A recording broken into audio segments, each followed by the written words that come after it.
Loose Women, the podcast, is brought to you by Mecca Bingo, home of bingo besties, where fun and friendship come together, just like best mates. MeccaBingo.com is the home of legendary bingo, and I will never forget the first time I won and got to shout, bingo!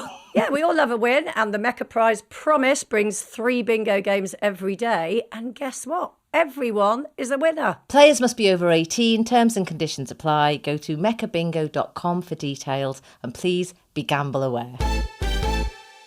Coming up on Loose Women, the podcast, everything just felt like the whole universe was going, okay, you're done now. Of course, in the beginning it was exciting and romantic, but like a true love actually isn't built on that. I wouldn't date a guy in his 20s, I'd rather go in the 90s. Where is the best place to find love? Oh, next question. MeccaBingo.com, sponsors of Loose Women. Hello and welcome to Loose Women, the podcast with me, Coleen Nolan, and the amazing Katie Piper. Say hello, Katie. Say hello, Katie. So earlier this week, you had Jane Moore and Sinetra Sarkar, who were getting very personal, talking about divorce and the royals, and actually Jane's criminal past. Really? I'm intrigued. Well, if you don't know, you'll have to go back and listen. That's all I'm saying. I will. And also, don't forget, whilst you're there, to follow the show, like, subscribe.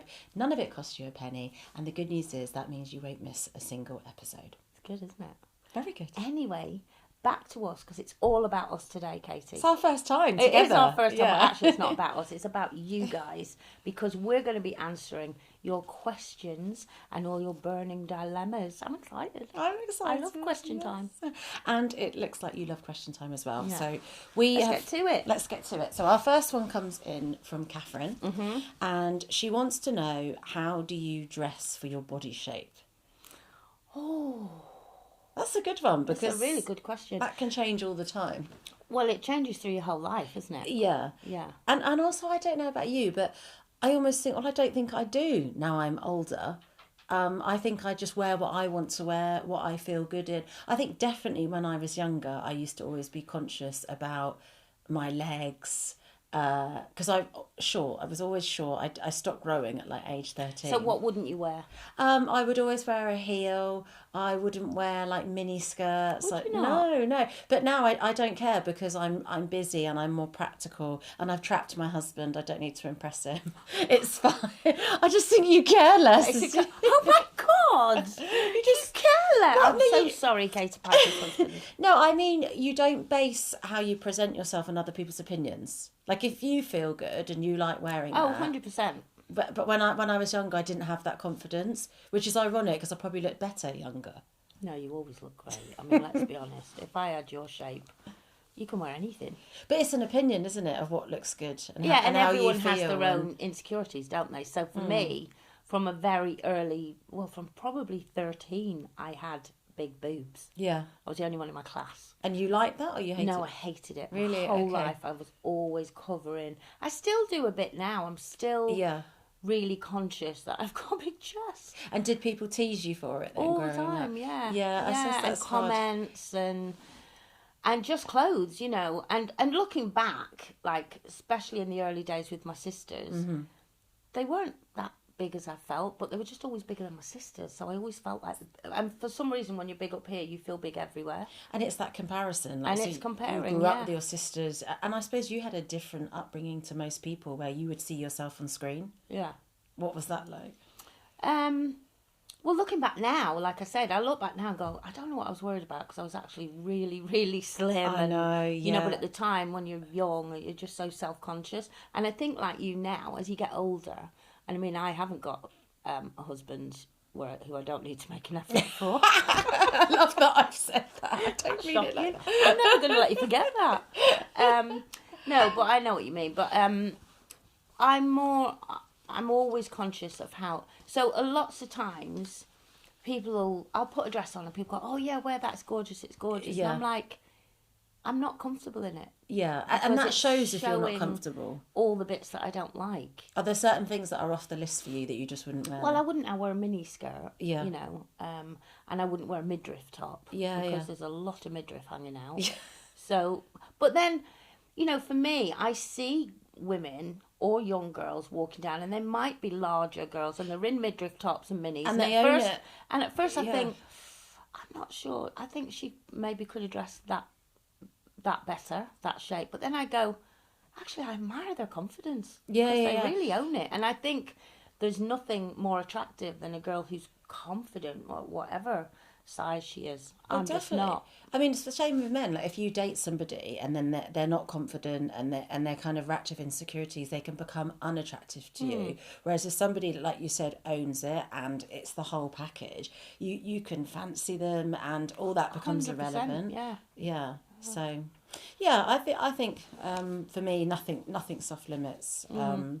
Says me and attracts. Well, me. it's what I think. It's whatever you personally feel comfortable and confident in. Yeah. And I also think sometimes push yourself out of the box a bit and try other stuff. Because equally, I've put stuff on, or like a stylist or whoever, a shop assistant will bring something in that I wouldn't dream of picking off the rails. Yeah. And I'll put it on and go, oh, actually, they're right. That looks really good, and I would never have bought that. Yeah. I definitely don't believe in like dressing for your age because I don't believe in dressing for your age. and I feel like from like being younger to now sort of being in my 40s, how a woman in her 40s dressed when I was a child is actually different to how we dress now. They look so like older women. Yeah, more formal and just there weren't as many brands available. I don't believe in dressing for your age, but equally I don't believe in dressing under age when you're older. Like, I wouldn't walk around in a mini. Yeah. But then you get someone like Cher, someone like that who looks fantastic. Yeah. I just wouldn't.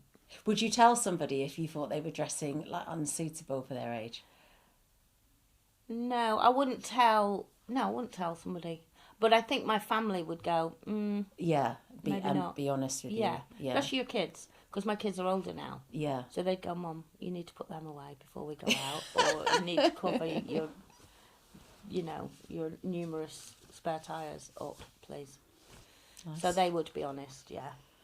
Good question, though. Thank you. Okay, a very different question now. This is all about being honest, which I feel like you're a very honest, loose woman, actually. Very too honest. Very sometimes, straight Katie, talking. Yeah. So this person has messaged in and they want to know if confession is good for the soul or if, in fact, it's selfish. So this is basically from someone that said they recently confessed to an infidelity from 20 years ago. 20 years. I mean, if I got away with something for 20 years, I ain't I'd stick with confessing. But where does it come from? Like, what's behind a confession, a historical confession like that? I personally think they have held that in for 20 years and the guilt. And I think to confess it 20 years down the line is a tiny bit selfish, because what you're doing is, I don't want to carry this anymore, so I'm going to lay it all onto you. Oh, so you think it's about And the you person deal with that's it. confessing? Yeah. Yeah. I think it's you deal with it. I've had it for 20 years. Oh, see, I was thinking... And I also think maybe they think after 20 years, they'll forgive me because it was 20 years ago. But, So it's just written off. but maybe not. They'll go, wow, you've lied to me for 20 years. Yeah, it would actually be worse for me because I would be like, actually, this whole relationship, whether it was professional, romantic, whatever it was based on a lie. And actually, it's deeper for me if it's 20 years because I never really knew you. Yeah, I know what you're saying. But I don't... Oh, it's difficult, isn't Well, because it? when people say honesty is the best policy, are we basically saying in this case it's not then? Yeah. Because Sometimes honesty is overrated. yeah, I think. Well, there's like this thing, isn't it, of like protecting people's feelings, and if so much time has passed, does that mean not that it didn't ever really happen, but that it's not sort of come to light, it's not relevant now, or is it always important to like? Well, no, I think this person is that. I think they've just felt guilty for 20 years and they don't want to feel guilty anymore, so I'm going to blurt it out. But I think there's an element of selfishness with that. Because you did it, you've decided to hold this for 20 years, so take it to your grave with you. I think the problem is that lying, I think you're always caught in the end somewhere. In And then some the way. problem is, like you said, if it's gone on for so long, it's really difficult then Yeah. to even contemplate forgiving someone. Yeah, and everyone knows those people that just lie all the time and it catches up with them and they forget the lies that they said and they almost invent different personas and Yeah, if you're caught out with it, yeah, definitely. It's quite a religious thing, like actual confession. Well, I used to get dragged to confession when I was younger, Irish Catholic. In the box? In the box. Really? And you know what? I used to make it up. I even lied in the confession box because he used to make up how bad I was. What? What? Because I didn't know what to say. So pure. No, I just think, when you're a kid, I'd go in and go, oh, bless me, Father, for I've sinned. I was cheeky today. And I think, in my head, I'm thinking I wasn't, but I've got to say something. Yeah. Or, you know what I mean? I can't relate. guilty. No, I can't relate. I've never been so pure. Mine's like a scroll. No, later on, I just stopped going. I thought I'll be there all day. But when you're like 6 or 7, I was like, I don't know what to say. But I was more scared of not saying something. Yeah. And it's a known fact you can be brought up with Catholic guilt. Mm-hmm. And although I'm not religious now, I still have that Catholic guilt thing. Oh, you do? Oh, that's interesting. Even though I'm kind of atheist now. Yeah, okay. But I still have that inbred Catholic guilt.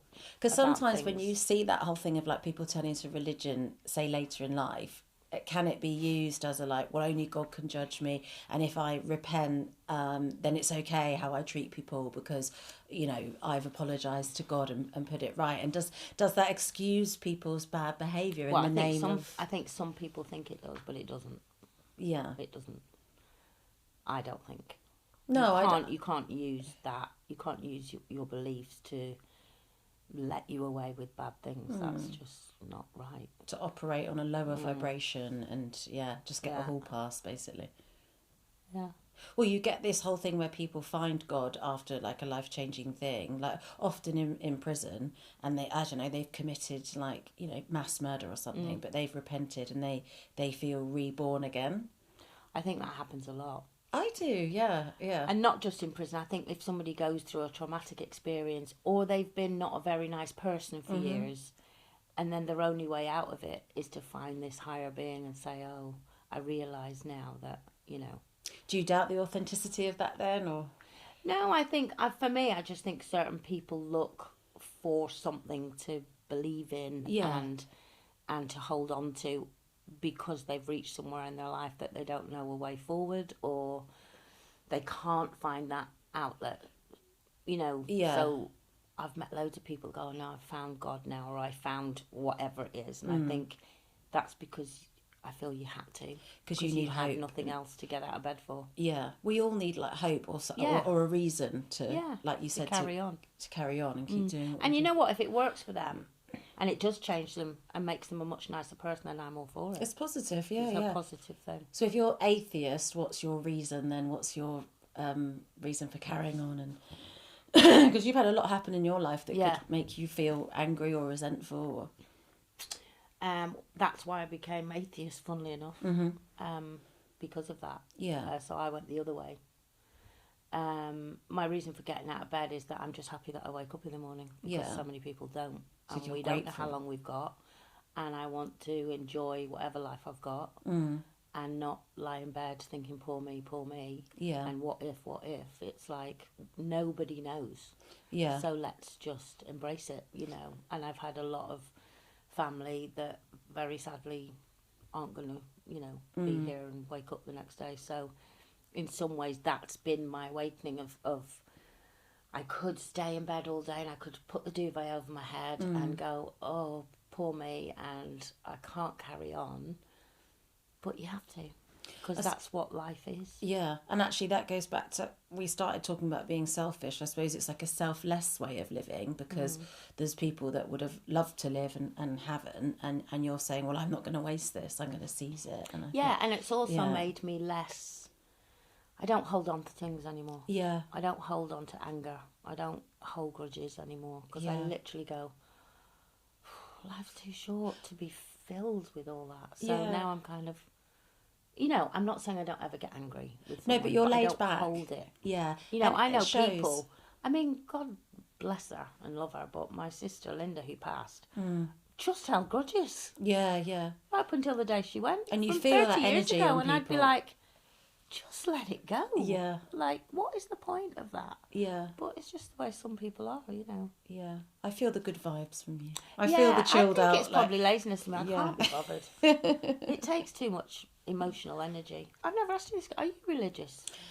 I would say I am. Really? Yeah, and I I really related to what you were saying about, you know, people looking for something later in life, because I was 24 when I sort of started to look more closely at like God and something being bigger than us, and it was led by like life events and feeling in a dark place, feeling hopeless. I'm not from a religious family, Really? not at all. Like my mum and dad live by like what I would call Christian morals of, you know, Yeah. like do good to people, treat people how you want to be treated. But they don't, you know, they don't read the Bible. They didn't teach us the Bible or anything like that. But it's a massive comfort for me. And I think probably like a lot of people, I misunderstood religion. I've had a child out of wedlock, so I wouldn't be welcome in, say, like a Christian church. But I was wrong. And, you know, and I went and did like an alpha course, and I joined a church, and I did like, it sounds so, I hate saying this sort of cheesy cliche stuff, but I like found my tribe, and I found something I related to that works for me. But I do feel very strongly about not putting that onto other people. You have to find that yourself, and it was life experience. But do you think yours was found through trauma you went through? I think so. It was wanting answers and wanting to make sense of something. Yeah. Yeah, and also wanting to find a way to operate in the world where I didn't feel the world was a nasty place or a scary place. And I think particularly in like Christian teaching, you believe in fully surrendering. I mean, you talked earlier about not bearing grudges and not being an angry person. And I think if you're a Christian, there's that principle of like God's plan. You know, I'm not going to obsess over what happened then or what's going to happen in the future, because, you know, do you know that poem Footprints? Yes. Yeah, and it's like that concept of there's somebody always Got by. that on my wall. Yeah, I've printed it. I've got it in my office, and I'm like, if he's not by my side, then he's carrying me, and I find that a way to approach life with confidence and to relax and to do things solo, because I'm never alone. And whether that's true and, you know, religion is real or whether it's not, it works for me. Oh, I totally agree. And you know what? I'm envious of. I always remember, you know, like I've said, we've lost a lot of people in the past, and the one thing I always envied was my mum's belief. Yeah, because it's she comforting. got such comfort. Yeah, from they're going to a better place, whereas I didn't. Yeah, and I used to want that, you know, but I just couldn't. But I think there's this thing of like respecting everyone else's views, and, you know, I've got friends from all different religions, different walks of life, and I don't believe that my way is the only way. So much so that the kids aren't christened. I'm not christened, and mainly because I was like, I can't commit to every Sunday turning up to church, and I'd feel like a fraud to do a big like public show of like we're having a christening, and then by week 3 we can't go to church because we're going to Bell's Running Club instead, or I'm hungover, you know. So it's like if they want to do that when they're older, I would support that, but I'd like them to. And were your parents okay when you said, I found God or I found religion? Or because it was in a desperate time, it was in my early 20s, Yeah. I think they were just relieved that I was finding a way to like move forward. Yeah. And I was physically going to church, and it was a reason to shower, to get up, it was a reason to make new friends. So I think they were just glad that I was going back into society. So when did you stop showering? I don't actually. This is another topic. You don't need to shower every day, and you certainly don't need to wash your hair every day. I agree. It's bad for your hair. I agree. Wash my hair once a week. Jojo would be good though. Anyway, time for a break.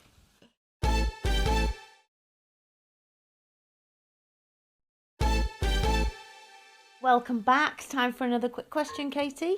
Well, this person wants to know the gossip, and I'm here for this. This comes in from Isabel, and she wants to know if you have found love again, and where is the best place to find love? Oh, next question. Come on, dish the dirt. I haven't found love again, but then right now I've not been looking for it. You But know? sometimes that's when you find it, when you're not looking for it. Yeah, a lot of the times when you're least expecting it. It's not happened yet. And I've least expected it every day. How do you think you know when you're in love? How does anyone know when they're in love? But I do think the best ways are the organic ways. And it's normally through friends or colleagues, or they introduce you to someone. You've been rubbish at that, Katie. You've not introduced me to anyone. Sorry. But obviously, in the past few years, I've used dating apps. Well, I just think that's normal now. And it's been brilliant. Oh, it has been brilliant. Really good. Yeah. Because who goes out now, especially when you get to a certain age? I'm not going to go to nightclubs. Yeah. And I'm not a big drinker, so I'm not going to go and stand in a bar somewhere. But I found dating apps great, and you talk for ages first, and you can judge it from then if you want. Yeah, and you can judge it from then if you want to go and meet them.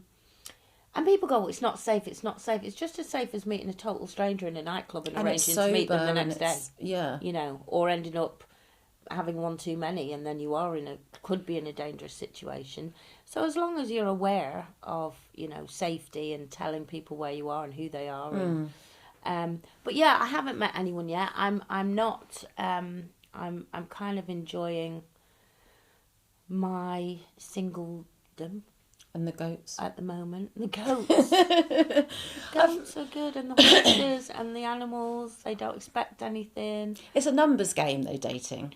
Because if I was single, I would approach it like maths, right? It's all about like probability. I wouldn't just be like, I'll talk to one person. I'd be talking to a plethora of people and dating lots of different people because I'm single. Like, nobody owns you when you're single. But that's what I did on the dating app. I had loads of dates. Yeah. But because then someone's at work and someone's a guy, he was lovely, but not for me. And I'm sure he was thinking the same. So it was proper dating. Yeah, because the more you put yourself out there, you get to know what you want. I can't be bothered doing that again. Because it's a lot of outfits and a lot of... Just a lot of... Yeah. Just those moments of going to meet a total stranger. I used to get so angry with myself.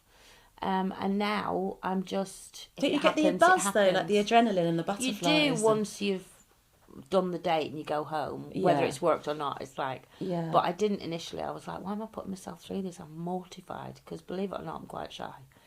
And I'd be like, I'm just mortified about this. Are you good at reading people? Like, you know, you leave and you think, oh, that went well, and then do you get it completely wrong, or are you quite in tune with that? I'm quite in tune with it, and I can know straight away, I think, if, you know, I went on a few dates where instantly I'd think, oh, he's lovely, but he's definitely not for me. I didn't get that vibe. And are you honest? Do you say that straight away to the person? No.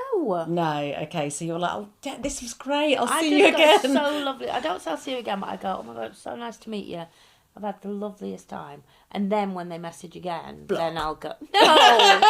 Then I'll just go, you know what, I had a lovely time, but I just don't think I'm ready for anything yet. That is honest. You don't leave them hanging. You don't ghost them. No, I'd never ghost them. I just go, I don't think I'm ready yet. Yeah. Because equally, I don't want to go, you're not for me, or I didn't fancy you, because that's really knocking someone. Because it's really brave to put yourself out there. Yeah, I don't think you should tell people you don't fancy them. No. Because actually then that prevents them from, like you said, continually putting themselves out there. Yeah. Do you believe there is somebody for everybody? Yes. I really do. And I've had that, you know, when you see someone and they just match perfectly with that person and you think... Yeah, they're meant to meet. They were meant to meet. Yeah. And they've probably met in the most... You know, I remember when Kira first met Max, who's now her fiancé. And when I first met him, he was the guitarist in Shane's band. Oh, okay. And I remember when she first came up, this was 5 years ago, so she was really young, because she's only 24 this year. And she went, oh, I might have to kiss Shane, the guitarist. And she walked away and I thought, oh God, no, please, no. Please, because you just didn't think they suited? Well, because he was a musician, and her dad was a musician, and I just thought, oh, she's going to, you know, musicians are one of a kind. And, and I just thought, oh, I can't imagine it. And my friend said, what are you going to do? And I said, as soon as I tell her, I don't think he's right for you, she's going to want to go with him. Because you glamorise it, yeah. So I didn't, exciting. And now I am obsessed with Max. Yeah. Like, I always say to her, if you two split up, I don't know where you're going to live, Kira, because Max can't leave me. That's the whole other subject, keeping in touch with the ex. Made for each other. Yeah. You know, so and my first impression was wrong of him, but hers was spot on. And they are made for each other and get married next year. Yeah, I do think there is someone for everyone, do you? I think so, but that's why I think it's a numbers game, because your person is out there, but you've got to meet them. And it's like you said, we're in a world now where you can be in your bedroom on Zoom working and never have colleagues. And, you know, we work in quite a female environment, you know. Like, if I was single now, I don't know how I'd meet somebody. I don't think I'd meet someone at work, because for me, they're either extremely young now, married, or gay. Yeah, oh, definitely in our industry. In our industry. So I don't really meet anyone in our industry. I remember growing up, I used to always ask my mum, like, how will I know when I'm in love? And my mum was like, well, you won't have to ask that question. No, you'll just know. Yeah, and I never understood that. And I'm not, isn't it? well, I was really annoyed. I was like, so unhelpful, like, you know, and I was really bad. I'd tell every boyfriend I had that I loved them. I just basically wasn't very authentic. I'm finding so much about you, I just think I was a bit of a people pleaser. Like, if a guy said it to me first, I would reciprocate it, because I couldn't have the awkwardness of being like, because they're waiting for you to like say you I love too. you. Oh, no. But then I have to say, like, you know, being with Richie, I've been with Richie a long time now. Like, we've married 10 years this year, together for 13. And I don't have to doubt, like, am I in love with him? And I realise it's not what I thought it would be. Like, it's not, of course, in the beginning it was exciting and romantic, but like a true love actually isn't built on that, you know? And it changes, doesn't it, over time? Yeah. And I think it becomes better. I mean, the first year is brilliant, and it's all that exciting. Yeah. Oh, God, he's coming around, what am I going to wear? And I don't know, you know, and can't wait to see him, or them to you know, you get a text and you get little butterflies, and all that's amazing. But when you then get into the proper relationship, that does definitely calm down a bit, but it's a different, deeper kind of love, I think. Like, I'd still say I get excited to see Richie, and I still fancy him. We'd have to get him on to know if he is excited to see me and fancies me. Well, actually, we've got him on the line. Okay, all right What's then. it? Have we got another one there? We've Or got we're going another to a break? question. Yeah, it's lots of women, actually. This is another woman. This is Julie. Oh, yeah. And she said, I turned 70 today, St. Patrick's Day. And she said she found it very emotional. And she wants to know, what has been the most emotional age for you? And what's been the hardest thing about reaching a milestone birthday? You go first. Well, okay. Well, I mean, it's topical for you because you turned 60, but my biggest milestone has been 40. And I feel like it's the age where we start to become a lot of ageism for women starts at around 40, I think. And we say ridiculous things like, do you mind me revealing your true age? And we start to attach shame to living longer, which is crazy. Have you ever lied about your age? No, because... I haven't. I mean, similar to what you were saying earlier about like being aware of your own mortality, like I genuinely wasn't sure at one point in my life if I would get to 40. I've never been so financially stable. I've never been so confident. I've never been so independent. And I sometimes think we lie about, to women, we say like your heyday is your 20s, right? You're like, we say that youth is so attractive in women. That's when you're your most sexy, most vibrant. You'll look back on your 20s and they were the best years of your life. They weren't the best years of my life. I had no money. I was more insecure. My life was more uncertain. Then I had such an unusual life event happen to me. I was mainly in hospital for my 20s. So I definitely wouldn't say it was the best period of my life at all. Yeah, I agree. Because I think 20s you're still classed as a kid. No one really takes you seriously. Right, yeah. I think from 30s upwards they start to see you more as an adult, especially then if you go on to have kids or whatever. Yeah. Did you feel more respected in your 30s as a woman then? I felt that people took me more seriously. But I loved my 30s and I loved my 40s. Yeah. 50 I loved, but from 51 I hated. Why? What was happening for you I then? think because it was my second marriage and all that was going a bit wrong. Yeah.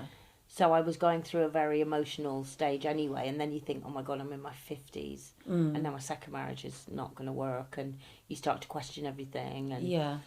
So I think it's wrong to judge 50s in that way. It's just because I was going through a life-changing moment in my 50s. My kids were getting older and fleeing the nest. Yeah, I started the menopause, Yeah. you know, so everything just felt like the whole universe was going, okay, you're done now. Yeah. You know, kids don't need you.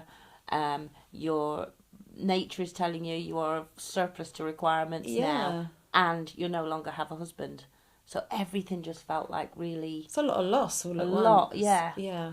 And then when I came out of all that and realised even if your kids aren't with you, they're always with you because they always come home. Mm-hmm.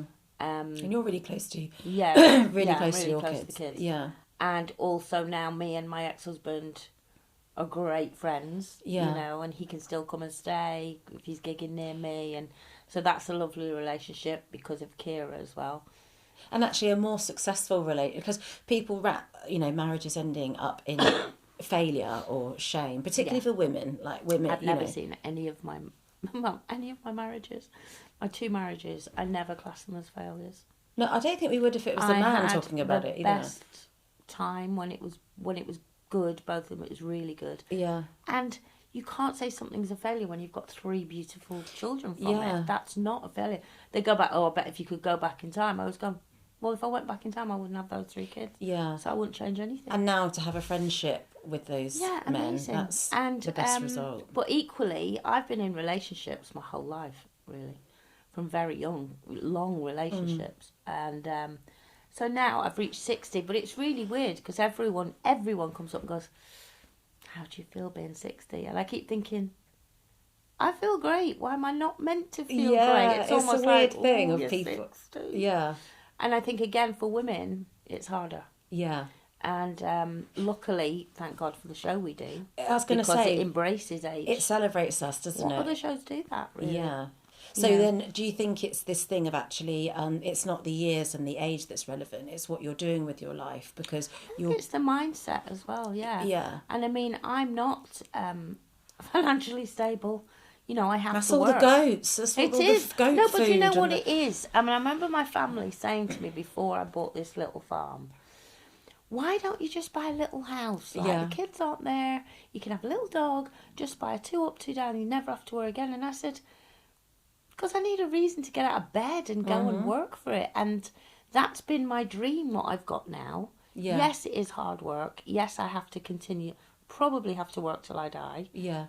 But I've got what I wanted. Why should I give up on that because I've got to 60? Yeah, and I really agree with that, because I think like a lot of our identity is wrapped up in our career, our relationships, what we care about. And when we suddenly just stop those things because we've reached a certain decade, then we might lose who we are. Exactly. And lose our sort of purpose. And then really feel like, nothing to do now.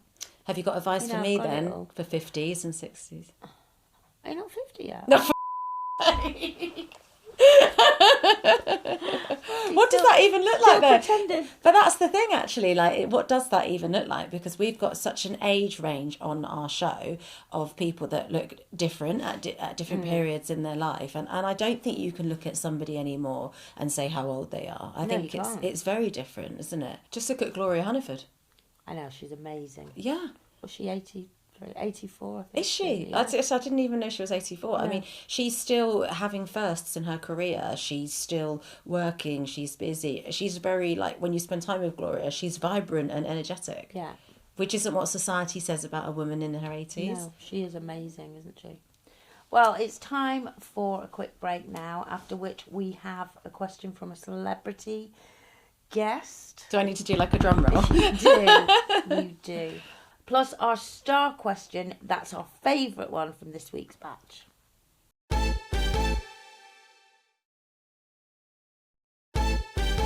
Welcome back. It's time to hear from our celebrity guest. Who is it, Katie? It's the one and only Ricky Tomlinson.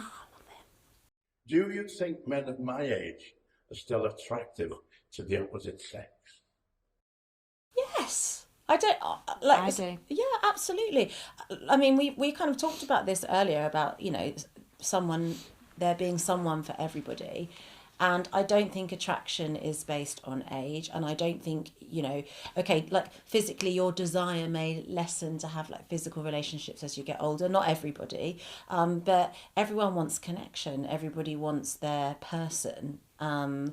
And some people's type is older or younger, but yeah, I hate that concept of like there's a cutoff, and then you're invisible to everybody. Yeah, I totally agree with that. I think it's down to the person's character, like you say, and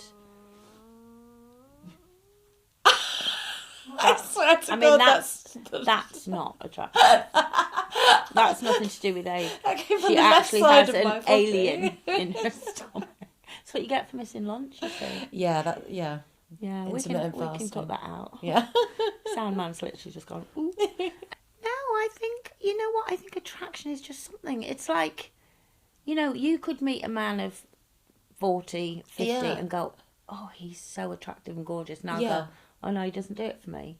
Well, that's the So thing. it's like, it's It's a bigger question, isn't it? a Of bigger like, question, yeah. what attracts you to somebody? And I definitely think I've met people in other scenarios, like work or somewhere where you're sort of pushed together, where you wouldn't necessarily instantly gravitate to them, and you can really surprise yourself and be like, oh, I mean, even on this show, like before I joined Loose, I'd been a guest, I'd been a viewer, and I assumed there'd be certain loose women I'd really get on with, and some I might have nothing in common with, and all those preconceived ideas were wrong. Yeah, 100%. And it's funny, and I think it's the same with, you know, if you're going to fancy somebody, it can't just be about their outfit, their face, their hair colour. There's this thing of like why we become attracted to people, and there's some kind of invisible chemistry or energy. And I think as well, though, in some respects, again, is it different? Because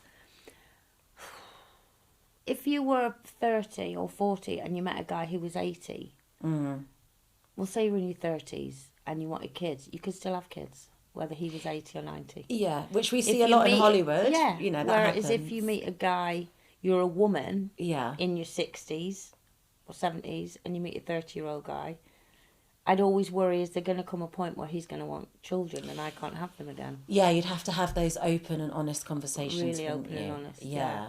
And Is also- that the thing that would maybe well, no, because I know loads of women that have a lot younger husbands or boyfriends. And it depends their outlook, because you can have somebody who's full of life and energy, wants to see the world, experience everything in their 60s.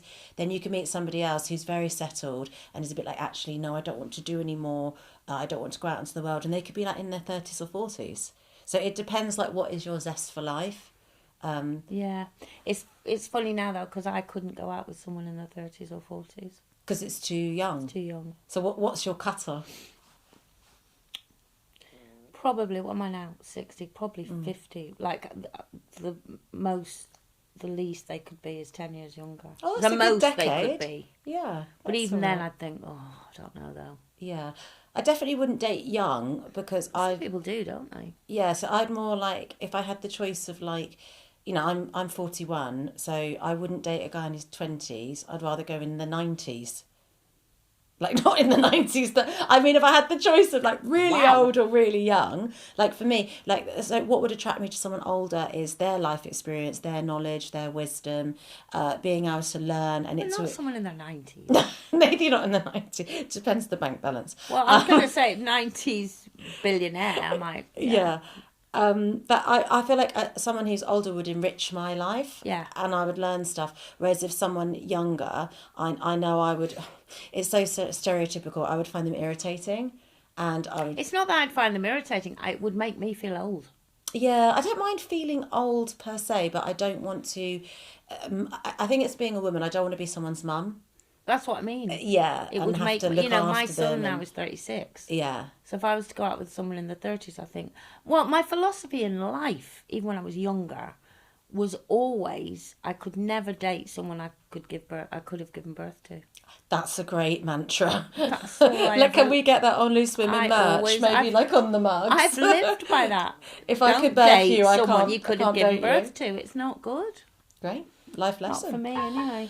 Okay, all right then. Right, this is. However, beggars can't be choosers now, so write in. I don't care what age you are, to be honest. That'll be the question next week. Applications welcome. So finally, this is our star question from the batch that we've had in this week, Katie, isn't it? Okay, yeah, I quite like this one actually, because it's quite revealing for the sort of the BTS on the show Loose Yeah. Women, the TV show.